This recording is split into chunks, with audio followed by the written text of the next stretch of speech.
Here are some key things that we're going to learn today.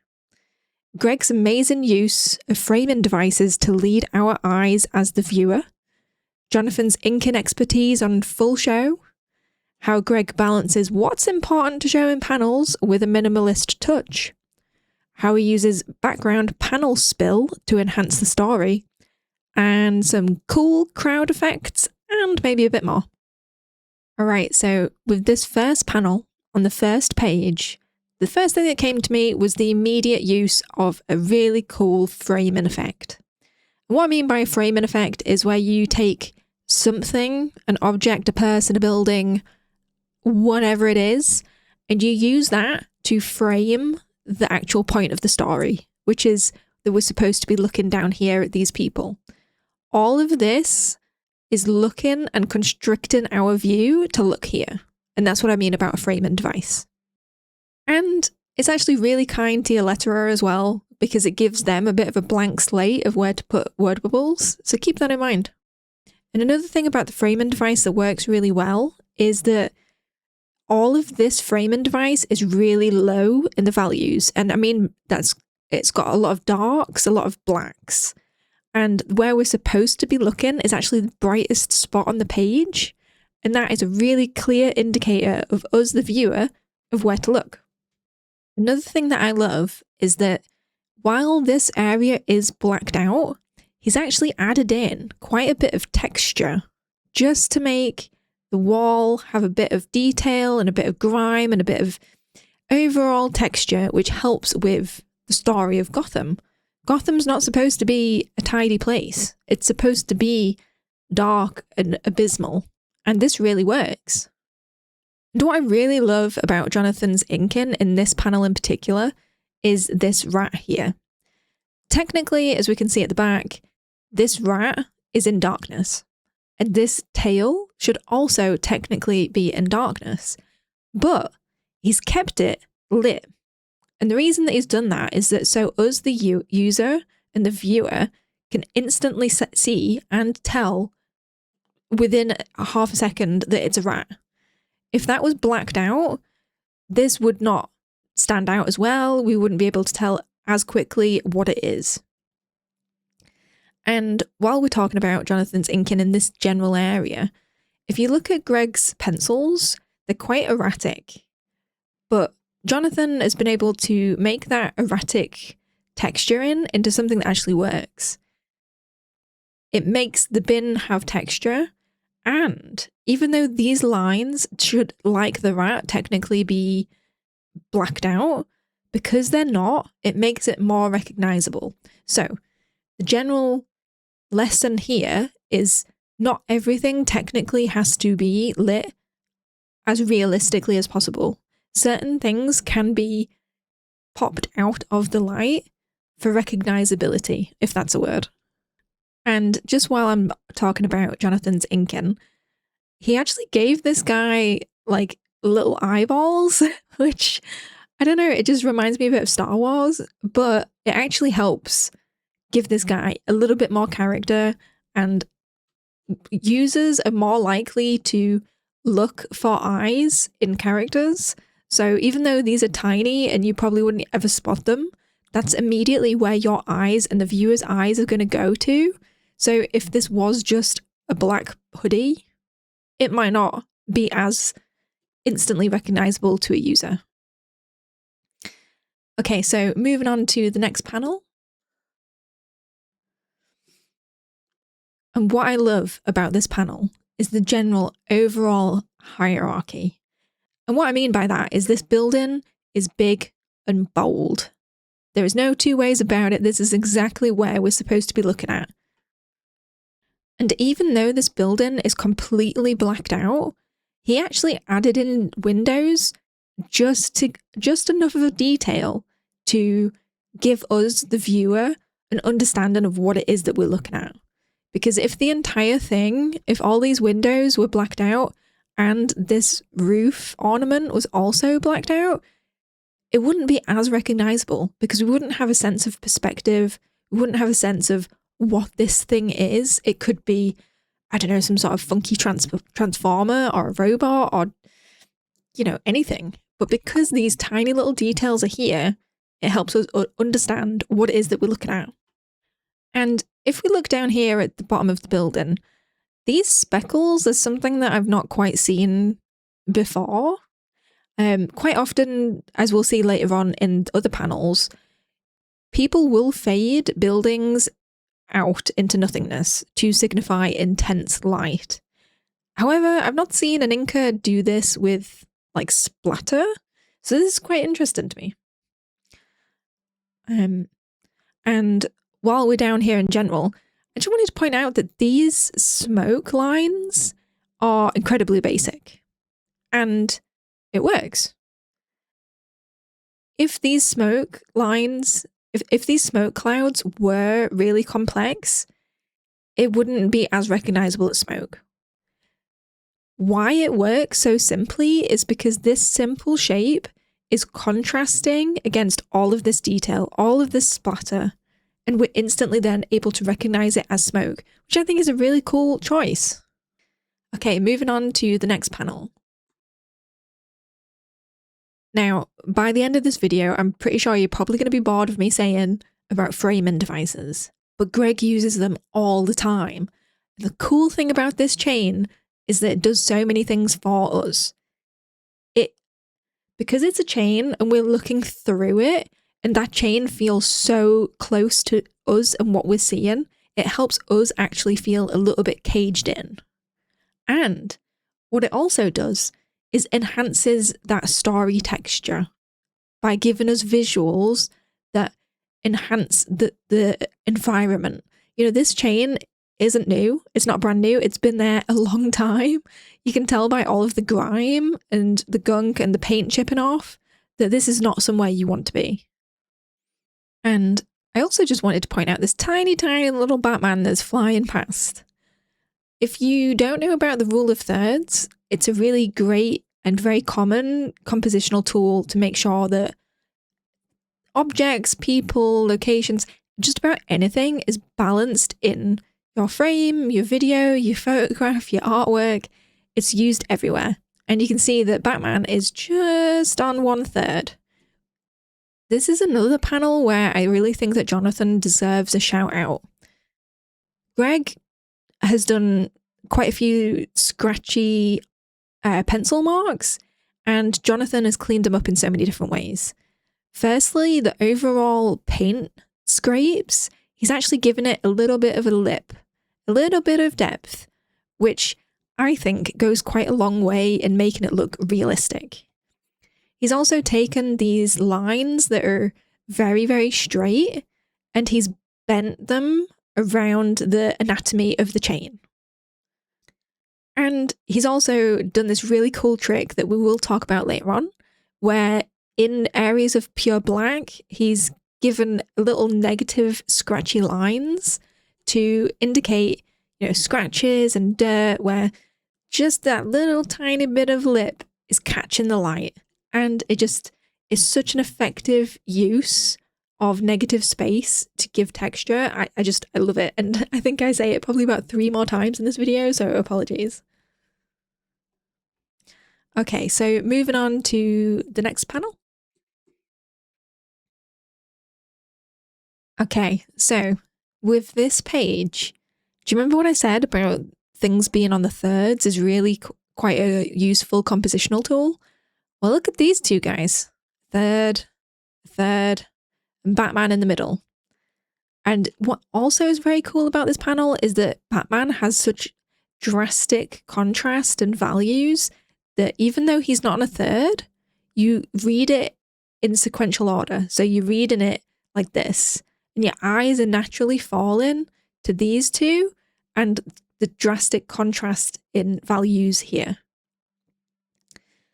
And one thing I also want to point out is that there is very little background. There is no point in having a really drastically detailed background right now, because that's not the point of the story. The point of the story is that it's chaos. And I really like that he's chosen just to have smoke clouds and that it goes up and behind the previous panels, because it's like the actual fight is all consuming everything. I love it. I love it so much. Okay, so moving on to the next panel.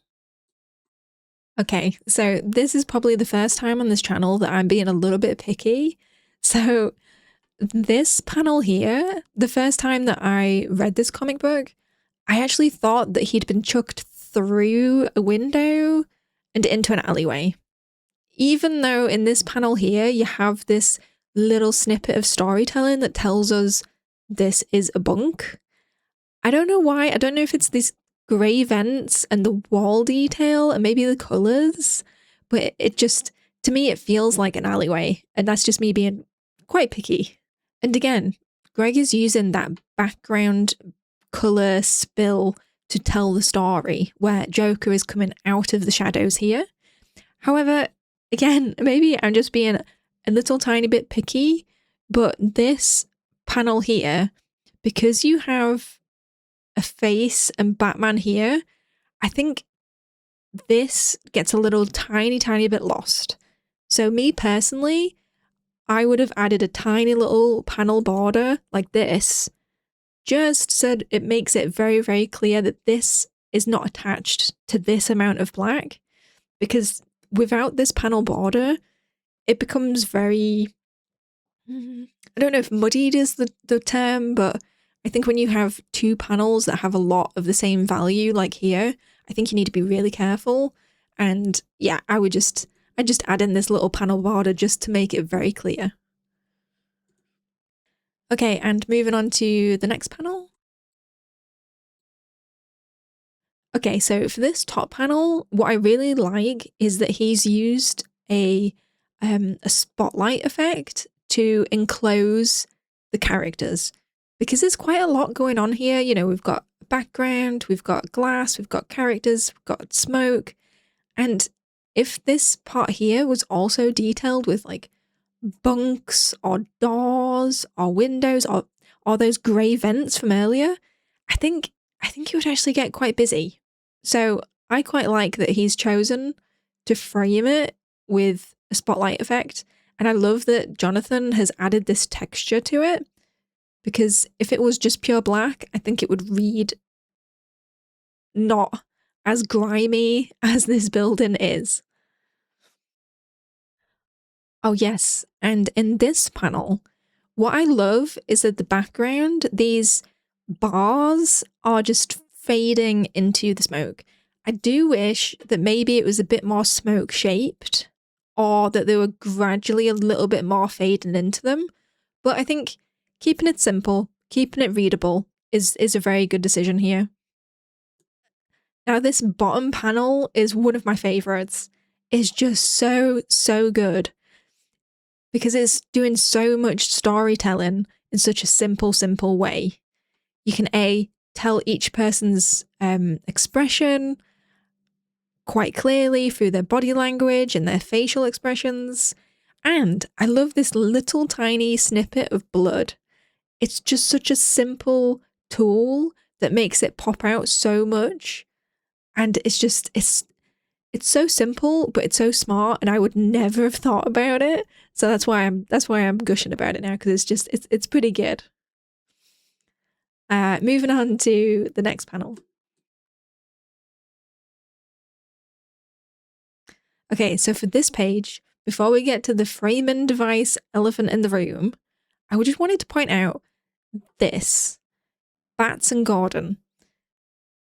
The way that Greg has chosen to fade the buildings out because of this such harsh spotlight here, it just makes it so much clear that that's where we're supposed to be looking. This harsh value against the opposite value instantly tells us where we're supposed to be looking. And speaking of being told where to look, we're going to talk about those framing devices again. We've again got a really dark valued wall, but we've also got directional building trims, building decor, where even these bricks are all directional and these lines are all directional. Even these windows are telling us where to look, and these blinds are also telling us where to look. It's just wonderful. Like, it's just so good. It's so smart. I love it so much. And if you haven't seen my Ultimate Cities background video, there is a little snippet in this one background panel that is very useful, where when you create in buildings, specifically in nighttime, if you have the on-off effect, I think that's what I called it anyway, where it's full black, a different value, and then full black, it's a really easy way of creating depth through buildings, basically. Okay, so moving on to the next panel. Okay, so this top panel is unbelievably smart. Not only do we have Bruce looking over a model of Gotham as if he's, some sort of emperor or person of importance looking over the city, we also have a portrait of him and his parents behind him himself, almost as if his parents are the backbone, the reason that he's doing everything. I think there is quite a lot of metaphorical reasoning behind this panel, and I think a lot of it would probably just go straight over people's heads, but I love it. Okay, so you remember in the previous panel, or the panel before that, I don't remember, where the background, the buildings were fading into nothingness? Well, if we look real closely here, these wall lines stop before the crowd. And the reason that that happens is very simple. You're giving space, you're giving breathing room to such a large mass of people. And if they were going straight into the people, yes, that would be realistic, and yes, that would happen in real life. But this is comics. We can make decisions that will benefit the readability, the user, the story, you name it. And that's what is happening here. And I think that's really important to keep in mind as a little tool that you can have in your back pocket. Okay, so I'm just going to zoom into the crowd here, and hopefully everybody can see it on, well, apparently like 30% of you are watching on mobile, so I really need to keep that in mind. But anyway, so crowds. Crowds have long been a mystery to me, but I think they're starting to make a bit more sense. The first row of people have most facial details. This guy has eyes, a nose, a mustache, mouth, eyebrows, hair. This guy has those things as well. And this guy even has glasses by the looks of it.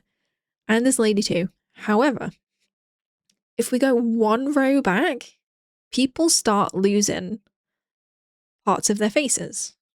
And the reason is because we're not supposed to be looking as closely as me and you are right now. We're supposed to just glance and understand that this is a crowd of people. And as you go further back, people lose more and more of facial details. Like this person has just eyes, and this person does too. For some reason, I think this is like Scarlet Witch. I think this is like a little tidbit, but anyway. And then you have the final layer, which is literally just shapes. You can have like a head, an ear, and the reason that it creates depth is that you layer these shapes on top of each other, like you can see here. And you don't have to have them everywhere. You can have them broken up, like you can see over there as well. And that is a really interesting way, a really simple way to create crowds without a lot of effort, which is really, really important. Okay, so next up for these 4 panels, we're focusing on these people here. I love that there's a foreground, a midground, and a background. And the general just shape of the crowd works because we're not supposed to be looking at the background. We're not supposed to be looking at the crowd. So this just abstract shape really works. But however, I actually want to give a little shout out to the colorist, where these people are all in the same room, but if each of these panels had the same background, from a distance, they would just blend in together. But what they've done is they've made the foreground slightly different, the background also slightly different, so that it reads more of a sequential order rather than them all being grouped together, which I think is really cool and also just really good information for us to have. Okay, so moving on to the next panel. Okay, so for this page, what I loved the most is we have this story of Bruce mingling around, talking to people, schmoozing.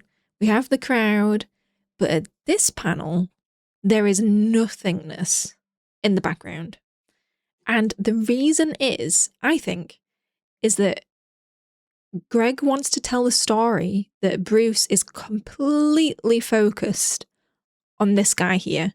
He's not entertaining anybody else but him. He is solely focused. And therefore, the background, the crowd, everybody just fades away. I think that is so cool. Moving on to the next panel. So in this first panel here, I really love the way that it's like a subtle way of showing reflections. I've never really been in many ballrooms in my life, but I do believe that the floors get polished, and polished floors are very reflective. And instead of having to draw everybody's actual reflection, he's given the essence of reflection with just these scribbly lines. But because they're vertical and because they're the general shape of people and they're like almost touching the shoes, we understand at a glance what exactly they are, which I think is really cool. And again, on this page here, we can see that there is nothing in the background. But I think that this time is actually from this guy's point of view because he's the one that's speaking and looking so intently at Bruce. We're looking from his perspective. He's not thinking about anything else but talking to him. And then this panel blew my tiny mind. And it's really stupidly simple, but I really like it. You can see that this lady's leg is chopped out. It goes from ankle to dress. And this leg here has no detail whatsoever. And this guy's shoe over here has no cuff of his trouser. And the reason is because we don't need it. We don't need it to understand what we're looking at. And I really wish that in this panel, Greg might have pushed it a bit further. You know, do we need this amount of detail here? Do we need all of this detail here? I don't think so. And I think it's quite a powerful silhouette device that I'm definitely going to take note of, and I'm definitely going to use it. Moving on to the next panel.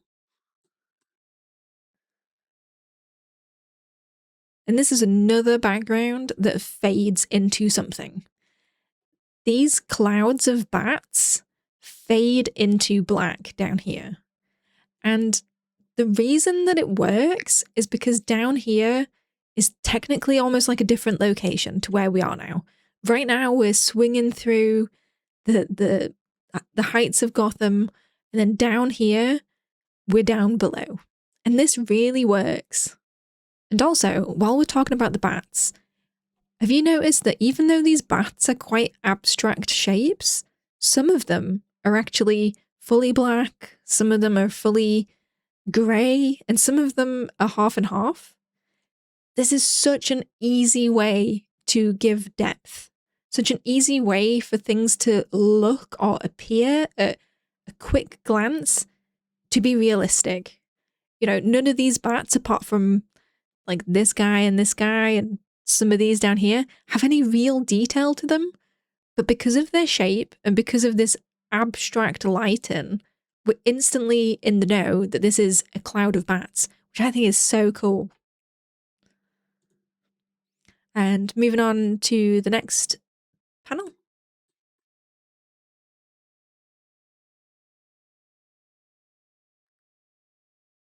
Oh yeah, so I just wanted to apologize for having to censor some of this. I didn't want YouTube to maybe take down the video, so I've just, censored some of it. This is one of the pages where I think Jonathan really deserves quite a bit of credit. So obviously these are in the background, these paintings in the background, combined with this paint bucket and paint and splatter, are telling us a story that this guy was a painter, right? Except if we look at the pencils of Greg here, I wouldn't know what that is supposed to be. This one on the far right, I really don't know. And I think Jonathan really deserved some credit here for being able to look at this and figure out that it's supposed to be a building. And he transformed it from this squiggly hatch marks into a recognizable building. And this painting next to it, I love the sort of like varied width of bush. I think it's just such a tiny detail that adds quite a lot. And I think it really does deserve credit. For example, on this far left one, I had no idea that this squiggle here in this line was supposed to be a boat, but Jonathan figured out, because, you know, that's what he does. He figures out these things. And again, he had a lovely, lovely texture with his inking. Now, I know we talked about it in the first panel where things that are technically in shadow and technically wouldn't be able to be seen are seen. And I'd like to make a point of things like this paint and this splatter definitely wouldn't be seen in real life. But because we're in comics and we can make these decisions, this really helps tell the story. And that's all I have for you today. If you'd like to give me feedback about it, if you liked it, if you didn't like it, if you want to see more, just let me know. And, you know, if you feel like it, hit that subscribe button.